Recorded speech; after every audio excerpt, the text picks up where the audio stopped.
Hey friends, welcome to a brand new episode of Lose Weight with Macros, the podcast with me, your host Verona, your behavior change nutrition coach, personal trainer, and mindset coach. It's been a hot minute since I've come behind the mic to record an episode for you because we are doing so many episodes a week. We are now doing 3 episodes a week. So if you're new here, this is what we are doing on Fridays. We are doing episodes that are focused around faith, food, fun, or fitness related episodes. Monday and Wednesday are your usual macros related podcasts. Now, today's episode is going to be a mindset type of episode, and this is titled Learning to Let Go of Your Food Restrictions. Now, when you coach with me, whether we're doing this one-to-one is going to be more mindset nutrition coaching as opposed to the group coaching, which is focused on the fat loss. We open up in November. If you are not signed up, girl, you better get into it. But when we do this, we are focusing on a mindset. It's literally helping you learn to let go of these destructive patterns that we have accumulated over the many years of doing the same diets, making the same mistakes, quote unquote, clean eating, doing keto, going back to all of these things, but never really learning how to navigate or let go of our food restrictions. But if this is you, friends, I'm here for you. This is what we're going to get into today, and I'm giving you a snapshot of what mindset coaching with me actually looks like. Hey friend, welcome to Lose Weight with Macros, the basics podcast show with me, your host Verona. If you're somebody who's overwhelmed by all of the conflicting information out there, you're confused about how much protein you should be eating, how to count macros, you don't have time to figure out your macros, and you're sick and tired of repeating the same old boring meals because it is exhausted, you are in the right place. This Lose Weight with Macros basics podcast is specifically for you. You're the woman who wants to learn how to track your macros and do it sustainably, do it in a way that you can enjoy your foods and you don't have to cut out your favorite foods, and we're not here for that. So my friends, if this is you, grab your tea, grab your coffee, grab your water, grab your matcha, your notepad and pen, because today's episode is going to be a juicy one. So buckle up, friends, let's get it.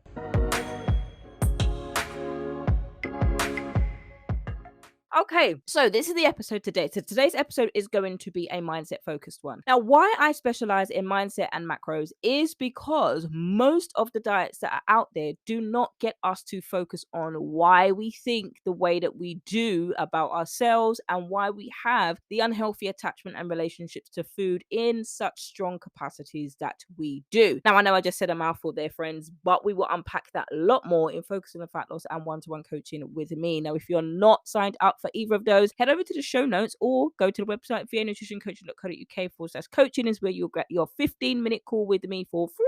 No need to put skin in the game at that stage, and if you are successful, then we will talk about going on to the next stage to see if this program is right for you, and I am the coach for you, because it's not about doing this if you are not ready for this program and if you don't like my vibe. It's not about doing that. So I'm not about to make anybody sign up with me just for the sake of signing up with me. We have both got to be in agreement to work with one another. Now, if you're somebody who likes the accountability of group coaching, Focus on the Fat Loss is the group coaching program for you. We kick off in November. vanutritioncoaching.co.uk/focus is the way to get signed up. 20 spaces are available for the whole program, and I cannot wait to catch you with it. But when it comes to food restrictions, how do you let go of it? Now, before we get into today's episode and before we get into when you're so focused, we get into the first point, which is when you're so focused on what you should and shouldn't eat that it becomes all you think about. Now, if you've ever been there, you know the struggle is real. Now, this is something that happened to me, particularly when I was doing keto. All I could think about was carbs. And if you ever know what the keto diet is about, the ketogenic diet is a way that people have taken a medical care practice and made that into a fat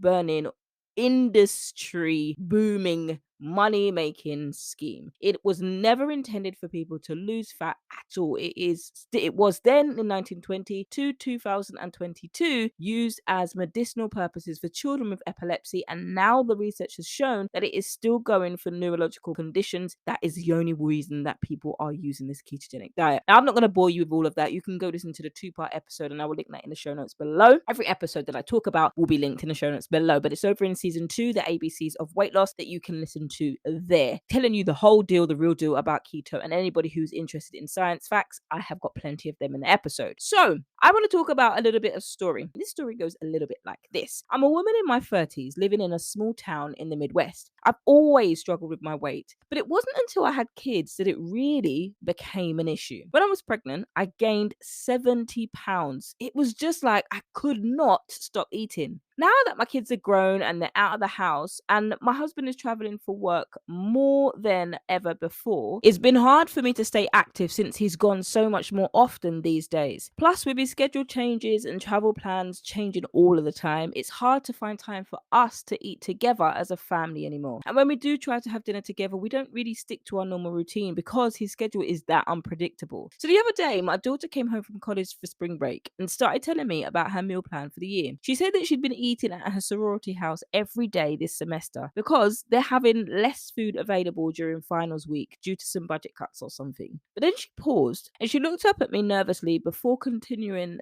Mum, do you think that maybe we could just get rid of all of this food?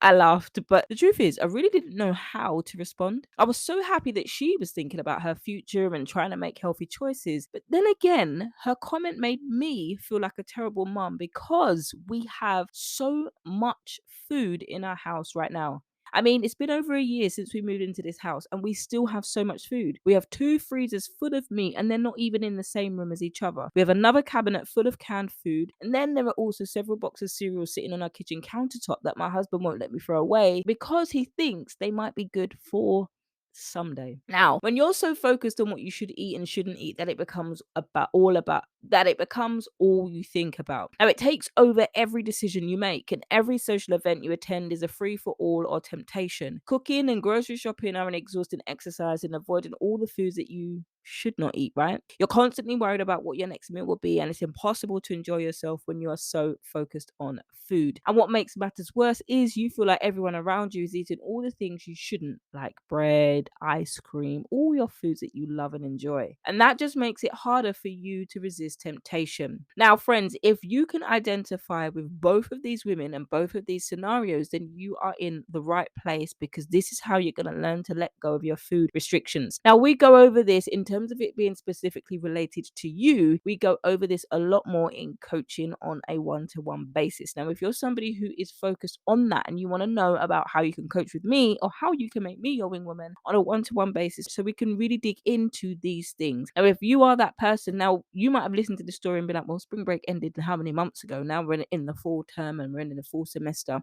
Yes, I know that. Yes, I do know that. I'm aware of that. But this particular story, this is what they record. And it is literally sharing these stories because they can identify and speak to you where you once were or where you are at now. And literally, we can do the opposite when it comes to food restrictions. What we're doing is we're restricting ourselves. Many of us think about food restrictions as not eating enough food. And that is the bulk of it, of food, of restricting something. But if you are restricting yourself from something, you are not allowing yourself to do or have something in order to do something. So in order for that, the husband would not allow her to get rid of the food because she had so much food, because it got to a point where she felt like, oh my goodness, she's used to having family in the house, she's used to having her children in the house. Now the children have gone, they've flown, they've grown out of the nest and they're doing their own thing. There's more than enough food to have. In fact, there's too much food for her to have. And so restriction can happen in two ways, and it can have two opposite effects, and it can also be both negative. So when you become so focused on what you should eat in terms of like diets tell you that you shouldn't eat carb, you shouldn't eat bread, you shouldn't do this. And what happens is when you're so focused on what you should and shouldn't eat, it becomes all you think about. And what happens is food suddenly is the center of your life, which is what happened in the first story.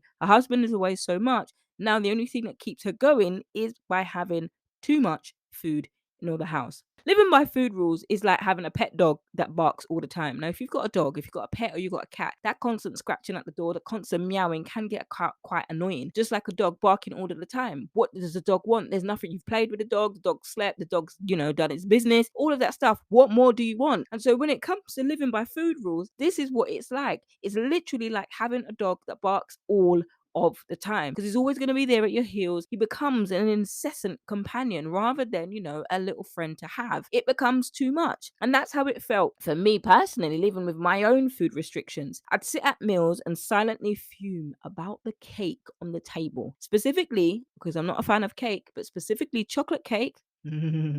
That's my favorite type of cake because it was all that I could do to not reach for that cake and devour it. Not just one piece, I mean the whole box, and just sit there. I don't know if you've ever seen Willy Wonka and the Chocolate Factory. There is a character that literally does that, and that is literally what I felt like when I needed to do this. But whatever it did, it literally cost me later because I felt like I was being driven crazy by all of these rules, especially when I did keto. And I've mentioned keto in the beginning of the podcast because that is one of the diets that had so many restrictions. There are other MLM companies and restrictive shakes, the diets that tell you that you have 2 shakes a day, the liquid diet, the Optivia diet, where it tells you you've got to have fuelings instead of foods. Everything you eat comes out of a packet. And I don't mean the packet of food of chicken that you're putting in the kitchen, you're washing it with the lemon and the juices and all of that stuff, and then you cook it and you season it, you're marinating it. I'm not talking about that type of packet. I'm talking about their customized packaging for food, or fuelings as they call it, for $250 a month. But what you're doing is you're restricting yourself to dangerously low calories, 800 calories or even less, and they tell you that's what they did to lose weight. How many success stories have you heard that people are still doing that today? You don't hear that they're still doing that today because it's such a restrictive diet that it does not actually work for you long term. And that's the thing. They were so strict that it started to become impossible for them to continue eating food this way. And when they did eat, it was only because of the fear that if they didn't eat, that they would be punished. They would not be a great Optivia client or whatever other MLM is out there. The result ends up being that your life and their life and my life when it was keto revolved around food, what to eat, and what not to eat. So when it comes to restrictions, I'm not going to go too deep into this episode because it will be like a whole hour or 2 hours. But this is a synopsis of what we talk about when we're doing a one-to-one coaching, when we're going through and we're talking about how you specifically can let go of your food restrictions. So when your self-worth is determined by your ability to stick with a diet or lose weight, it then becomes a common story. You've been struggling with your weight for years, and it's time for you to do something about it. And you decide you're going to start a diet, and you're feeling better already. The minute that you make that decision, you're like, oh, I'm excited. I'm going to go back to Slimming World. I'm going to go back to Beachbody, or now it's called Body. Nonsense. But you're going to go back to these things that didn't work for you once before in the hope that it's going to work for you now, because all of a sudden you start feeling better and you want to start a diet. You made your first real effort at change, and then you can start to feel the difference already. I mean, in like 5 days, you've lost 5 pounds, right? I mean, it's so amazing. I'm sorry, but you can hear the sarcasm in my voice because you know what's coming, because something happens after that. Maybe you have a bad day at work, or you eat too much junk food. You know your food that you go to when you've had a stressful day. You know the go-to, whether it's cheese, whether it's wine, whether it's all the above, whether it's chicken, fish, whatever it is, you have a go-to food that when you are having the worst day ever, that food has to come out. And you take it out, and you take it out by the dozen because you don't feel like cooking. And you're like, you know what? I'm ordering a takeout. That's exactly what I'm going to do. Or maybe the person who loves you most in the world, your mom, your husband, whoever they are, they make you some cookies. They make you some cookies. They make it with the secret ingredient that you know that you like. And then it's just too hard for you to resist. Whatever the reason is that you fall off your diet every time that you do it, and then another thing happens, and then another thing happens after that, and then whatever that reason is, nothing feels better to you than eating whatever you want when you want it, because that's all you know how to do, especially when you fall off the wagon. Especially when you fall off the wagon and you say, you know what, I've messed up. You know what, I've messed up now. I might as well just do this. Now, oftentimes my clients go through this, and when it happens to those clients, one of the things that I always get them to do is to think back on a time where they felt confident about themselves when they were losing weight. Oftentimes, that is then when they realize how much of their self-worth is tied up in their ability to stick to a diet or lose weight. Now, if this feels like something and it sounds like something that you've experienced, I'm encouraging you today, friends, that it's not your fault. It is literally so common. The more you diet, the harder it is to get back on track, as they call it, when you fall off the wagon. And the reason why is because diets are restrictive. The way that diets are designed are to restrict yourself, and that is the word. That's literally what diet means. The word has 2 connotations, 2 meanings. The word diet means restricting yourself from food in order to lose weight or for medical reasons. Many of us are not on a diet for medical reasons. In fact, most of us, when a doctor tells us that we need to stop eating a certain food because it's affecting our health, we do the opposite. We go and eat the same food that they're telling us is affecting our health, and we do it by the bucket load and we do it by the dozen, because nobody's going to tell me to come in, nobody's going to tell me to stop eating the foods that I love and that's been there for me through thick and thin. I was there, and I know some of you are there too. If somebody was to come and tell you stop eating coffee right now, stop drinking your coffee, eating coffee, stop drinking your coffee right now because it's affecting you, what would you say? What would your answer be? If somebody said to you stop eating bread, what would you do? Oh no, but I love bread. I absolutely love bread. I'm a baker. You know what? When it's in the fall season, I love baking. Somebody said to you, you can't eat beans, you can't eat legumes. Okay, what about chili? What am I going to do? So there are so many things that can come up, but it's about asking yourself where your worth is tied up. Is it tied up in your clients? Is it tied up in meeting your KPIs? Is it tied up in meeting and doing your achievements and accomplishing something for yourself throughout the day? Is it accomplished in, right, when you stand on the scale, right, I've lost 5 pounds, and then when you lose the stand up on the scale the next day and it says you're up 7 pounds, where is your self-worth, or where is the way that you see yourself? How do you see yourself when those things happen? Now, when food restrictions cause a rift in important relationships, for example, you're skipping dinner at your mum's house because she made meatloaf, or because she cooked a pie, or she cooked something with an ingredient that is off limits for your new diet. Now, when it comes to food, people are passionate. Let me tell you, they are passionate when it comes to food, more passionate than it comes for life, or, everyday things, or things that are, important. Now, food is important, obviously, because we need it to survive and we need it to live. But restrictive eating patterns, let me tell you, they have support groups, they have Facebook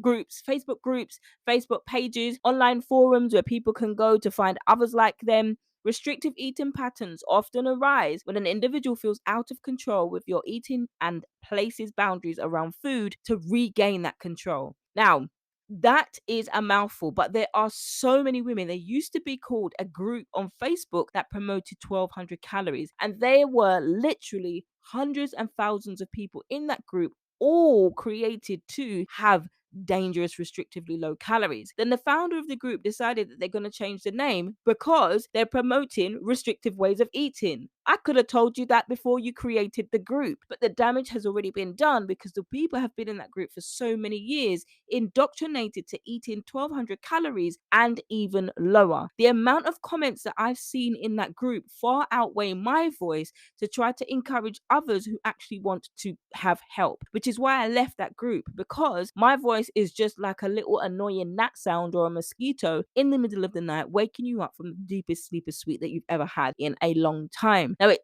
did the opposite. And so that's when I now can do this on my voice, and nobody is going to silence me on my voice, and I'm putting it on my page and in the blogs, because I want you to succeed. There are so many women out there in the world. Now, God has got this specific women to listen to this podcast that I am going to teach, that I coach, that I work with. Now, you are that woman. You are that woman that is going to work with me. You are that woman that is listening to this podcast. But I cannot be all things to all women. Now, I realized very quickly that there are more people to eat in this disordered way than there are people who do not want to eat in a disordered way. And unless they were ready to come away from that, there was nothing that I could say to do it. What would happen was people would attack and jump on me and say, no, well, 800 calories has helped me lose weight. But is your menstrual cycle still in track? No, it's not. Have you got more energy? No, you don't have more energy. Now, instead of coming across that way, I chose to educate others through a whole episode dedicated to 1,200 calories and where it came from. Again, you can go and listen to that. The link will be in the show notes below. But when you're more concerned about the calories of an event than the celebration itself, for example, skipping dessert even though it's your birthday, listen, I'm telling you, my birthday is in 2 weeks at the time of recording this podcast.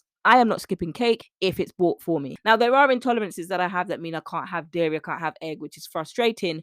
But hey, that's the type of restriction that I'm doing for my health and my benefits. And when you feel like you need to earn a food with exercise, common example that clients say when they first come to work with me, I worked out so I can eat that cookie, but only one. Yes, we know that Oreos taste good and you don't end up eating one. You crumble them, you crush them together, and you drink them in milk and you make a milkshake. Or you just eat the whole packet one after the other because you're engrossed in what you're doing in your work, and you go on and on and on and on. When you make food choices based on willpower, rather than what your body needs, example, eating a salad for lunch because you think it's what makes you look healthy and it will be healthier. You hate this plain salad. You haven't got any croutons because your diet says you can't eat bread. It says you can't eat the sauce because if you do, you're going over your 25 sins. This is restriction over restriction over restriction. Then you decide what to eat based on what other people are eating or serving. For example, you order something different from the rest of your friends at the dinner table because you're avoiding certain foods that trigger bad feelings. For example, you're not ordering pizza at your friend's house because it reminds you of being teased as a kid. Now, these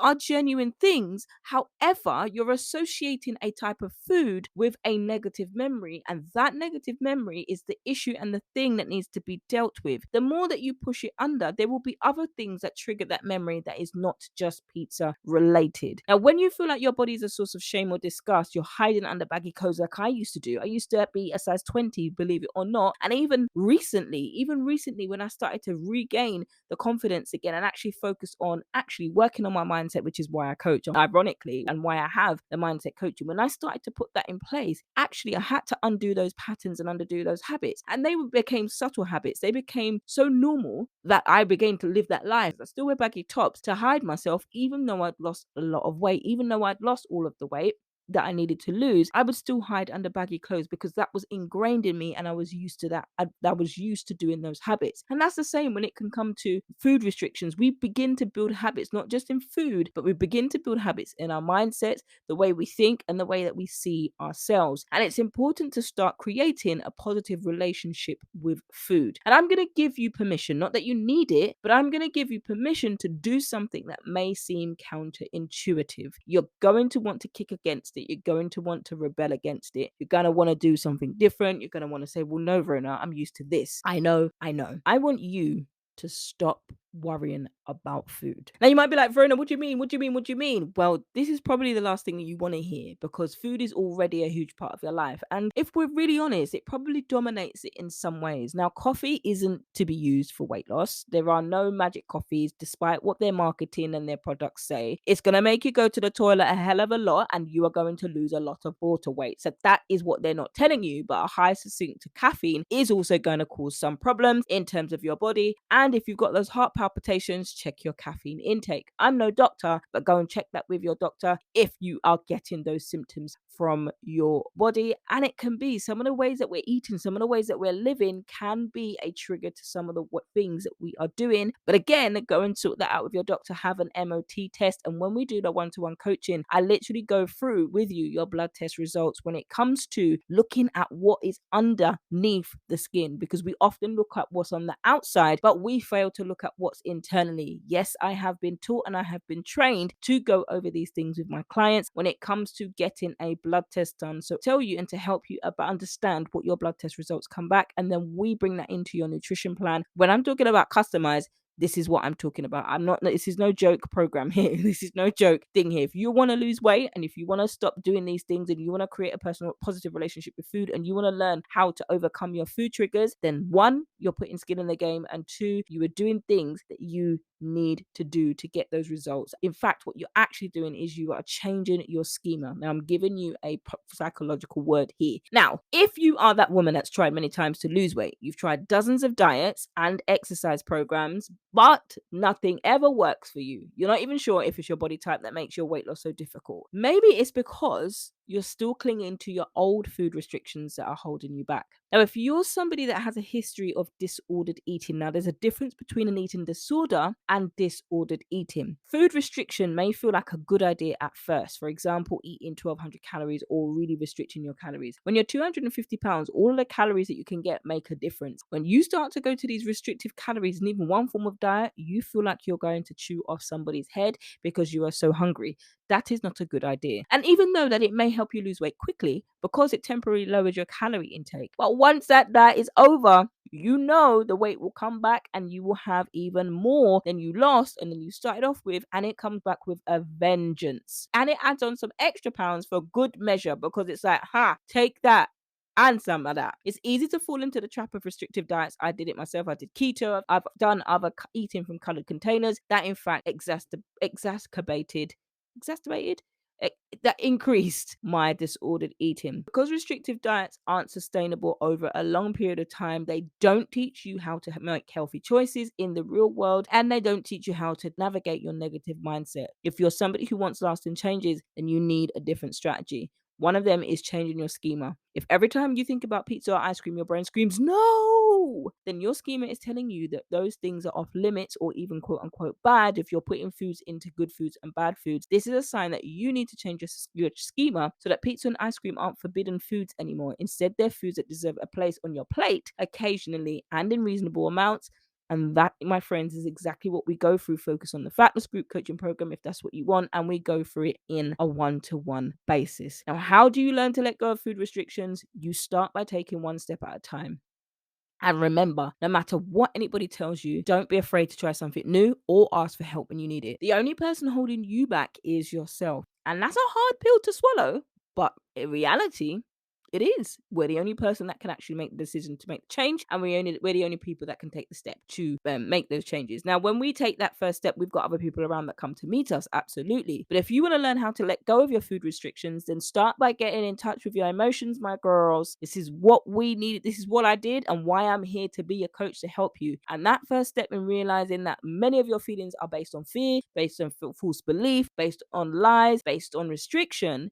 This is when we start to make headway into making sure that you lose the fat and you maintain it. One of the foundations of my coaching program is exactly that. And that, my friends, in wrapping up, if you're somebody who wants to learn about how you can make me your coach and we can do this thing together, vanutritioncoaching.co.uk/coaching is the place to go to book your free call with me. So, my friends, in landing, that is exactly how you can learn to let go of your food restrictions. We've covered what it's like to be so focused on food, what you should and shouldn't eat, that it becomes all you think about. And we focus on, and we've touched very briefly on your self-worth and how to know that where your self-worth is determined, and changing the way that you think. In order for you to lose the weight and to keep it off, we need to change the way that you think, and you also need to address and to change the way that you speak to yourself about yourself. That is one of my taglines. Changing the way that you see yourself